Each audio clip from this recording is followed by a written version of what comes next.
Adelante. Buenos días. Para mí es un placer estar entre un gremio tan privilegiado como son el gremio de los señores abogados. Obviamente, don Orión, me adhiero a su dolor. Recientemente también lo pasé y sé que es un tramo muy duro. Bueno, señores, en realidad, siendo la casa de los abogados, me siento muy confortable porque, siendo perito judicial y pese a que mi profesión es la contaduría pública y la administración de negocios, trabajo más con abogados que con contadores públicos, porque ustedes son pues, básicamente mis proveedores de trabajo. Y en este tema tan específico que toca hoy resolver, iniciemos entendiendo que lo que se va a tratar de resolver es cómo se presenta ante el juez la prueba para la resolución de su conflicto. Cómo se debe digerir la prueba del estado financiero para que tenga una adecuada resolución del conflicto. Parte de una norma muy básica, vamos generalizando, y al final expongo unos cuantos casos muy específicos, pero muy ilustrativos, como dirían en México y lamentablemente con su situación también, casos de la vida real. El primer punto tal vez es iniciar que este articulado del inciso 6 del artículo 44 del Código Civil, donde habla de la normativa o la obligación prácticamente de integrar el uso de la información financiera, es altamente genérico, porque por información financiera no solo se comprenden los estados financieros, sino se comprende una gran cantidad de estructuras internas mínimas que van de la propia estructura del estado financiero a su elaboración y a su uso. Empecemos básicamente por entender que cuando hablamos de un estado financiero, ya las distintas entidades administrativas del país han resuelto la adopción de normas internacionales que son vinculantes para la elaboración de los estados financieros. Dentro de esas normas, al igual que en otras internacionales, están las normas internacionales de información financiera, las NIF, y muy en particular la resolución 5201 del Ministerio de Hacienda, que adopta la aplicación de normas NIF a partir del año 2001. ¿Qué quiere decir? Que tanto los tributarios como los contadores públicos trabajamos con la misma normativa. Curiosamente, en un ejemplo que traemos, van a ver que no estamos totalmente de acuerdo en la aplicación de la normativa, pero es muy distinto verlo del pupitre del tributarista al pupitre del perito y luego trasladarlo al pupitre del señor juez. Así que las normas son comunes, son de aplicación, y dentro de estas normas está todo lo que se puede entender como una obligación de registro. Dentro de la obligación de registro está el registro del daño patrimonial y o perjuicio económico, que es la base y materia prima para que el consultor resuelva y presente la exhibición de sus resultados a través de la pericia ante el juez. Entendamos qué se debe interpretar por información base para su estructura. Esto les va a sonar posiblemente un poquito hueco, pero pónganse en el bolsillo de cada uno, pensando que ustedes ven esto todos los días en una forma muy distinta. Cuando hablamos de información base para su estructura, empezamos a entender, si yo quiero hablar de ingresos, tengo que hablar de facturas comerciales. El ingreso se relaciona con una cuenta por cobrar o con la partida de bancos, porque es ahí donde llega la plata, o la cobro en efectivo o la dejo por cobrar.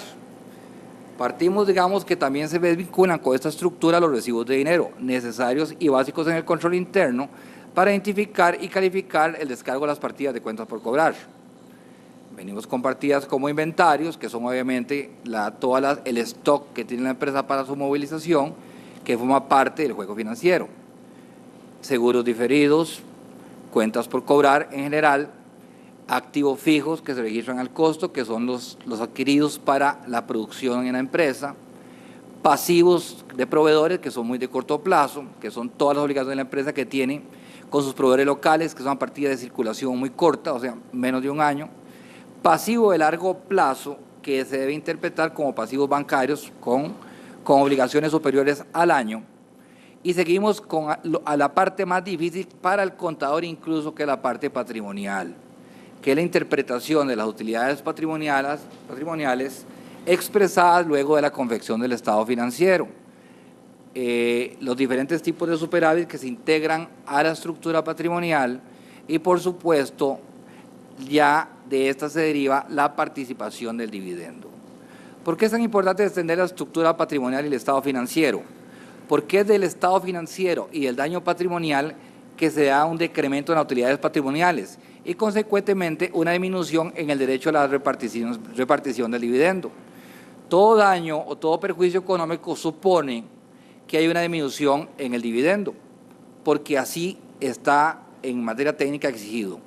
La sección de delitos económicos y financieros del organismo de investigación judicial, comité especializado, pide en sus distintas valoraciones que la empresa o entidad que reclama, a través del concepto de perjuicio económico, nos indique cuál es el perjuicio económico expresado en los libros o en el registro contable. Claramente, el perjuicio económico que se va del resultado, del estado de resultados al balance de situación, genera, por supuesto, la disminución del patrimonio. En sí, el estado financiero se debe entender siempre como un todo, pero cada una de las partidas que les han revelado, activos fijos, activos circulantes, bancos, recibos de dinero, cuentas por pagar, cuentas por cobrar, inventarios, seguros diferidos, y una gama que pareciera espacial del elenco de elementos que conforman un estado financiero, se deben tomar en conjunto, pero también en forma separada para efectos del reclamo, porque no todo el reclamo se hace directamente desde la estructura patrimonial. Se puede hacer específica de una parte específica de la estructura patrimonial, porque no todo se logra determinar a través de la trazabilidad de la información financiera. Pero en realidad, cuando tocamos el tema de la experticia como fundamento probatorio de cara al litigio, ya la situación se nos empieza a complicar.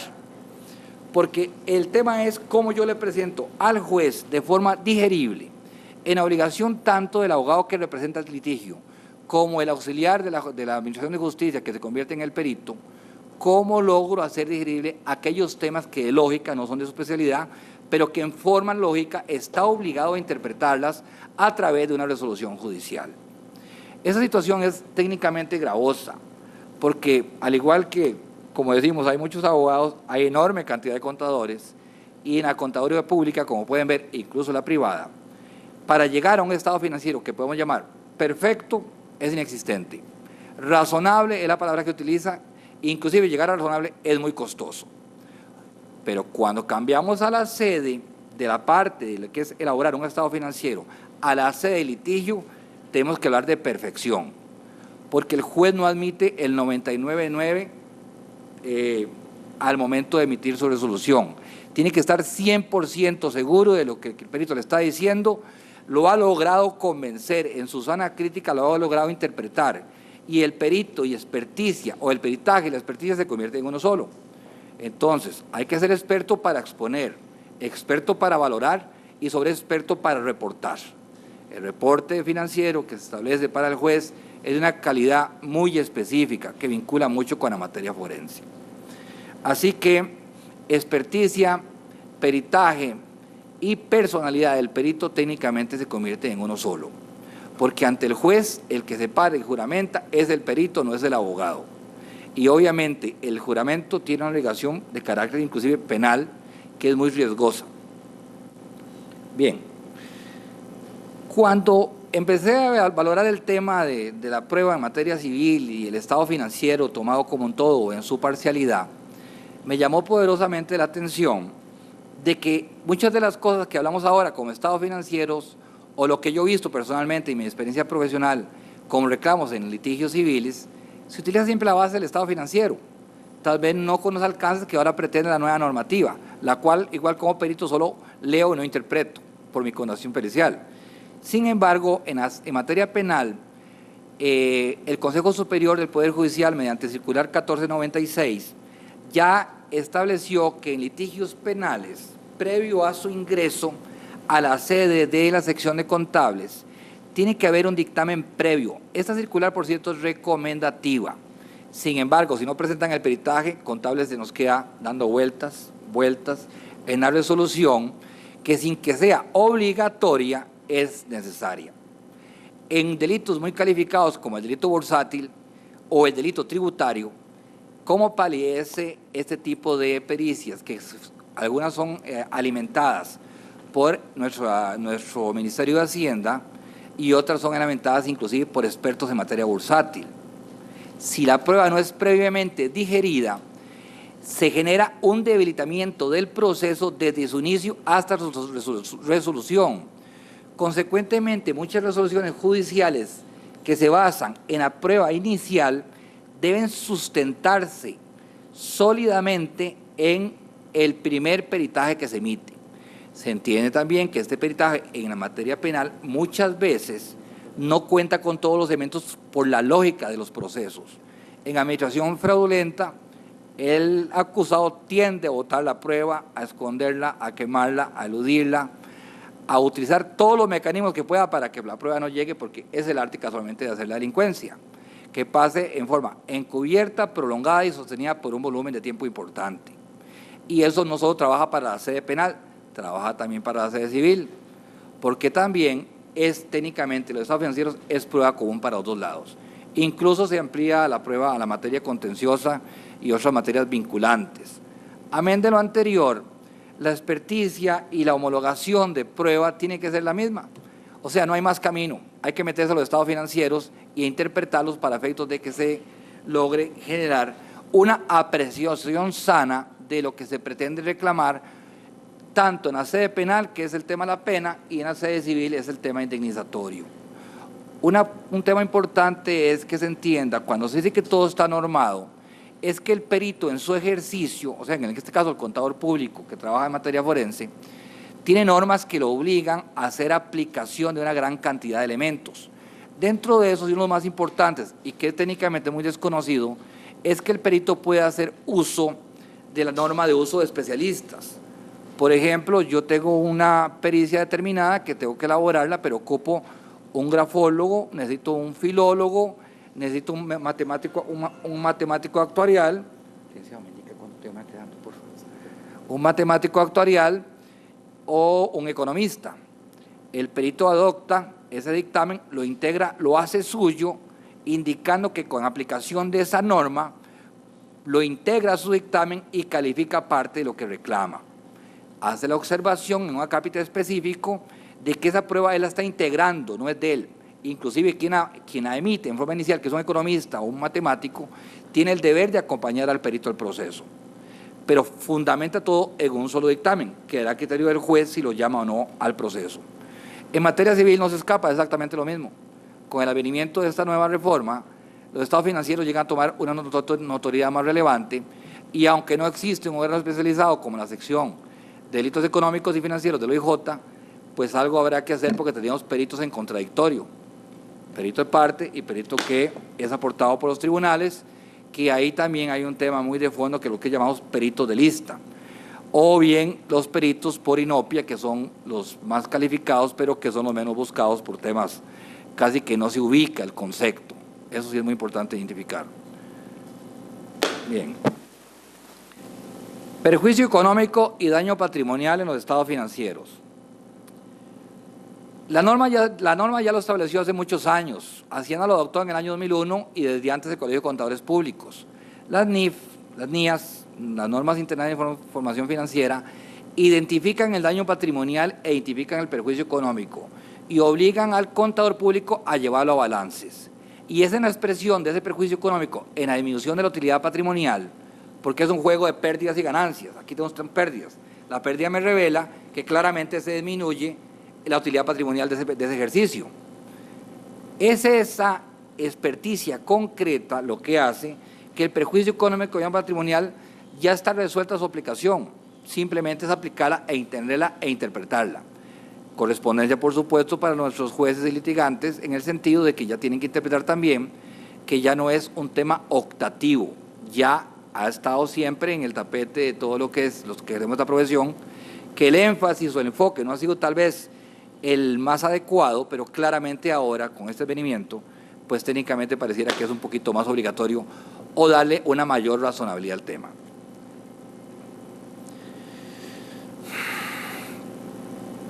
Con esto quiero igual cerrar en esta parte de este punto indicando que si una partida o una evaluación de un delito o un reclamo indignatorio que puede ser generado por un evento aislado o a través de una cadena de años que han pasado y que se ha venido minando las utilidades de la empresa por X o Y circunstancia, se tiene que expresar en el estado financiero.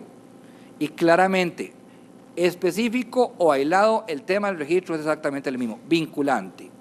No toquemos ninguna de las materias que se habla de la penal, civil, inclusive la contenciosa. es exacta, el nivel probatorio es el mismo y está adecuadamente normado, que fue lo que se expuso en la primer filmina. Bien, como obviamente explicar la materia contable, esto no es un curso de contabilidad 1, sí es una ponencia muy concreta, a profesionales muy específicos, dejarles con el tema que ya está normado el registro contable, de que el estado financiero para efectos del reclamo tiene que ser utilizado adecuadamente, que también lo toca el Ministerio de Hacienda y que reportes específicos como la declaración jurada de impuesto de renta, la declaración jurada de impuesto de ventas, el cruce de clientes, proveedores y gastos específicos, formulario de 151, juegan también en el tema del reclamo, es la prueba que se establece para definir en un antes y un después la base del reclamo. Entonces, si ya tenemos la base del reclamo, tenemos que sustentarlo simplemente con aplicación de la experticia. Y ahora la problemática es cómo le explico yo al juez lo que está pasando en la empresa, porque muchos de los reclamos, incluso en nuestra experiencia, tenemos que rechazar en la puerta la pericia. Y ese es un factor muy importante. El perito, aparte de ser objetivo, tiene que ser leal y tiene que rechazar lo que no se puede probar. Y a veces pretensiones que definitivamente no calzan dentro ni siquiera de un contexto microeconómico o macroeconómico del país, hay que rechazar a puertas. El caso número 1 es la utilización de estados financieros y la razonabilidad en el reclamo. Este es un caso muy particular. Si hablamos de estados financieros, sabemos que igual que ustedes, ingresos menos gastos me dan utilidad, ingresos menos gastos me dan pérdida. Eso es simplemente la base genérica del estado de resultados. La diferencia me da un incremento o decremento en el patrimonio. Una breve definición de la venta es todas aquellas partidas que me generen un incremento patrimonial, o sea, me van a incrementar el patrimonio. Este es un caso muy particular donde notan en los años 8, 9 y 10, ¿no está pegada la filmina? ¿Se acaba de conectar? ¿Desde el principio? Ah, la P. ¿Lo explico a capela o me espero? Es que es muy importante la presentación. Ok. Usted estaba poniendo sin clave. Ya andan hablando. Ya. Ya andan conversando. Está bien, no hay problema. Voy introduciendo el concepto. En la gráfica que van a ver en breve, van a ver que una empresa que reporta pérdidas operativas en los años 2008, 2009, 2010, 2011 y 2012, se levanta en un reclamo ante el juez civil y le dice, señor, usted me tiene que pagar 40 millones de dólares, partiendo de unas declaraciones juradas de impuestos de renta negativas y en el año 6 las convierte en positivas. Parece que ya. Ok. En el año, y la proyecta después en el aspecto, la proyección con una estimación a decir paso de utilidades a pérdidas. ¿Cómo usted le explica a un juez o cómo el perito de parte, se me llaman a decir, vote ese dictamen, palabras que no usa el perito, pues se vota con facilidad? ¿Cómo usted brinca utilidades a pérdidas? Cuando se habla con la parte que quiere demandar, se le explica, señor, vea, la base del reclamo tiene que ser los estados financieros. El juez civil va a pedir esa información. Y ahora, curiosamente, con ese nuevo código, que fue donde llegó ahora el tema en el que participaron, y mira, me cayó como anillo el dedo esta gráfica específica. Con una fórmula económica o inclusive utilizan fórmulas matemáticas, hacen una expresión del daño de menos 1 a 40, 50, 60 millones de dólares. Pues obviamente lucrar con el pensamiento no es malo, probar es lo difícil. Como digo yo, esto no se trata de derecho aeronáutico, es pericia económica. Ahora bien, ¿podían tener un reclamo justificado? Sí, pero no sobre la base del estado financiero integral. Porque me dice, no, es que yo le explico al señor juez que el costo operacional quedó cubierto en el año 5, y a partir de ahí generaba utilidades. Digo, yo quisiera ver eso porque nuestros jueces, aunque no son contadores públicos autorizados ni peritos de calle, pues también son personas muy aversadas en la materia que rigen. La sana crítica los obliga a analizar de pérdida a utilidad, y no una pérdida y no una utilidad meridianamente razonable en el más elemental concepto del Producto Interno Bruto. Es razonablemente abrupta en el mal concepto de lo que es el perito. Este peritaje técnicamente se rechazó, no se recibió. Sin embargo, es un muy buen ejemplo de que muchas veces pretendemos algo que no podemos probar, o que para probarlo el esfuerzo intelectual del perito tiene que ser mayor, porque si hubiera agarrado una parte del balance nada más, que sí me justificaba un decremento patrimonial y que sí me justificaba una afectación, o que me justificaba aplicar una fórmula económica con factores exponenciales para llegar a un daño, sí, pero nunca de pérdidas a utilidades y 40 millones de dólares. Segundo caso, utilidades de otras bases cuando los estados financieros no son comprobables en su totalidad. Este caso es muy particular porque no toda la base que contiene estados financieros es eficiente para probar. En algunas ocasiones no podemos agarrar todo el balance. Yo diría prácticamente por experiencia que prácticamente no en todas, o en un 80 o un 90% no se puede, pero no significa con eso que tomar una parcialidad del estado financiero no me dé una base suficientemente sólida o consistente para probarle al señor juez que tengo razón en el reclamo. En este caso particular, se hace un uso de prueba vinculada a la contabilidad, pero que es autónoma a la generación del perito, consecuente más valedera. Por ejemplo, este reclamo era de un señor que pasó privado de libertad 9 meses y fue sobreseído, fue absuelto por certeza en audiencia de juicio. El reclamo, lógicamente, viene para sus días de prisión preventiva. Inclusive esos días de prisión, ya estando condenado, y después vino el proceso de apelación y siguió guardado, como decimos en el argot normal, y que obviamente reclama un daño tanto a su negocio como a su persona. Amén de otro tipo de pericias vinculantes, como la psicología forense o otras afectaciones que son de carácter matemático, matemático actuarial, yo sí puedo generar una base suficiente para el reclamo a través de los DUAS, que es el documento para la importación de vehículos, a través de los protocolos por venta de los vehículos y a través del decreto que establece el Ministerio de Hacienda para decir que en la venta de vehículos el margen de ganancia bruta es de un 25%. Entonces, hago un resumen de las declaraciones de ventas, las vinculo a la contabilidad, presento las declaraciones de ventas, hago una trazabilidad desde que el vehículo vino importado, desde que se desalmacena y cuando se vence, y veo los huecos en los cuales la empresa no operó y cuáles, por motivo de la detención preventiva, él tiene un derecho claro al reclamo. Entonces, quiere decir que sí se puede probar, pero el esfuerzo de prueba es muy distinto a avalar un estado financiero en conjunto. De hecho, en este proceso de investigación técnica, los estados financieros fueron rechazados por mi persona a nivel de la experticia que se rindió, y así fue valorado por el juez, el tribunal de juicio que conoció el proceso, que los estados financieros no eran base suficiente para el reclamo, ni siquiera base suficiente para condenar, y consecuentemente ha sido la absolutoria. Explicación sobre la ecuación contable y sus variables según su manipulación. Utilicé la palabra manipulación y les ruego que me disculpen porque eso nada en contabilidad se manipula, se registra.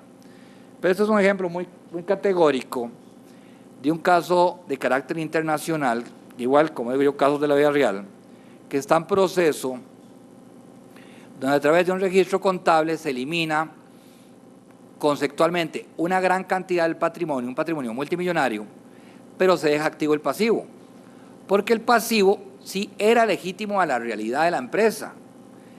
Se eliminó una partida específica por una cuestión estrictamente normada por el Ministerio de Hacienda y normada por el Colegio de Contadores Públicos. De eso obviamente no puedo poner mucho porque el caso sigue en proceso. Pero el error es aproximadamente de 5.000 millones de colones. El Ministerio de Hacienda me reclasifica y me desconoce el pasivo por un error de registro. En materia contable, bajo los principios y normas generales que rige la profesión, un error no es lo mismo que una irregularidad. El error puede ser un acto involuntario, pero no necesariamente genera una actividad dolosa.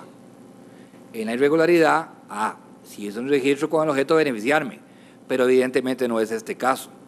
Este caso es una discusión muy formal que está en este momento en los tribunales y que claramente con la simple ecuación patrimonial le quito al patrimonio y dejo el pasivo, porque obviamente la contrapartida era activo-pasivo. Cuando se hace el ajuste, se hace activo patrimonio. Al darse la disminución, me queda el activo vivo y disminuye el patrimonio. Así no discute la disminución patrimonial, porque no le interesa. Pero sí me discute, por supuesto, el tema de la generación de que mantuve un pasivo multimillonario vivo y que al pagar intereses hizo una disminución patrimonial que ha permitido a la empresa sostener un escudo fiscal inexistente, lo cual claramente es desconocer el tema del pasivo ante la existencia clara de normativa local, contable e internacional. Voy volando porque ya me socaron la faja. Utilización de elementos contables no autorizados, certificaciones. Este fue un caso muy particular que ellos van pasando rápidamente la filmina para aprovechar el tiempo, para cerrar todos los casos, en el que se presenta un reclamo de una persona que tiene acceso a su contabilidad, es mi contabilidad propia. La persona llega, presenta el reclamo y como que se le olvida que tiene la contabilidad propia, porque le dice a un contador público autorizado que le certifique el buen uso o la sana administración. El CPA certifica la sana administración, la indebida administración, cosa que por supuesto no es certificable porque es un hecho no comprobable, no verificable, no está dentro del campo de acción del contador público. Entonces, el experto en la materia, ¿qué es lo que hace? Recurre a su colegio profesional para que le digan lo que ya sabe. Señores, aclárenme por favor si estoy en lo correcto que eso no se certifica. El colegio responde y me dice, sobre esa base técnica que un contador público estableció, que dijo con claridad,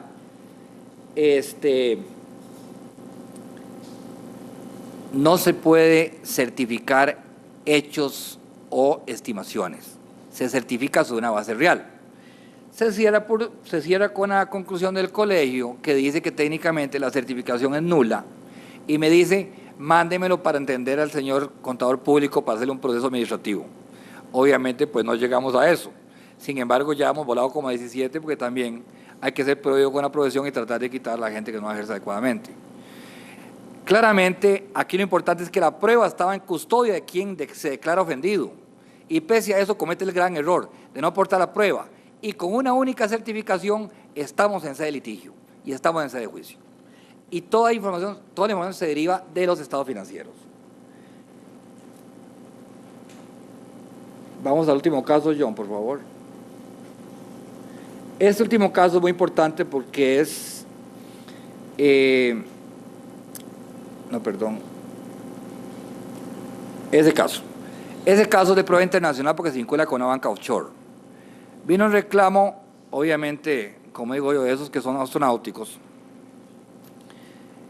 Una empresa que radica en Costa Rica, tiene su venta en Costa Rica, tiene su hecho generado en Costa Rica, o sea, su elemento productivo está aquí. Su territorialidad tributaria la vincula a Costa Rica. Sin embargo, inteligentemente, abre una empresa en Panamá, en banca offshore. La banca offshore le factura a una empresa internacional en México, Guatemala o cualquier país del mundo, no interesa. De vuelta a la banca offshore viene el dinero producto de las ventas. Las empresas de fuera del país trabajan como comisionistas. La banca offshore trabaja como banca offshore. Se brincan a Costa Rica como al lugar donde tiene que establecerse la base del tributo, porque es donde se genera el producto. Eso es una elusión tributaria, pero claramente es una evasión tributaria. Ahora bien, la pregunta que le hago al señor, ¿usted está dispuesto a ir a un tribunal de la República y decir que brincándose la ley 8204, porque hay peligro de que la ley de legitimación de capitales, y evadiendo el impuesto de renta, tiene derecho a 20 millones de dólares? Si es así, lo felicitamos, pase la ventanilla 10 por su boleto y yo no lo quiero ver más. Señores, vean, en realidad el material de BES Forenses es mucho lo que tenemos por ahí. Es un enorme agrado compartir, ya me dejaron aquí la bata, pero esperaría que en otros foros poder cooperarles más con una temática que no es tan compleja, no es astronáutica, pero sí deriva mucho en un tema como la experticia del consultor, en su preparación académica, y sobre todo en un profundo respeto a la Administración de Justicia. Termino haciendo un llamado a los colegios profesionales, incluyendo el Colegio de Abogados, a mi colegio profesional, el Colegio de Contadores Públicos, que nos preparemos y que preparemos tanto a los profesionales, funcionarios judiciales como a litigantes, a interpretar una materia que, es que yo soy abogado, no soy contador, es que me adhiero a lo que diga el perito. No, hay que interpretarlo, porque en esa base de interpretación nace la razonabilidad y fundamento del litigio, y nace la posibilidad de que ganemos un derecho al reclamo indemnizatorio o que logremos una sentencia penal. En nombre de mi equipo de trabajo, Vesconsoe, le doy las gracias y quedo a la disposición del moderador. Buenos días.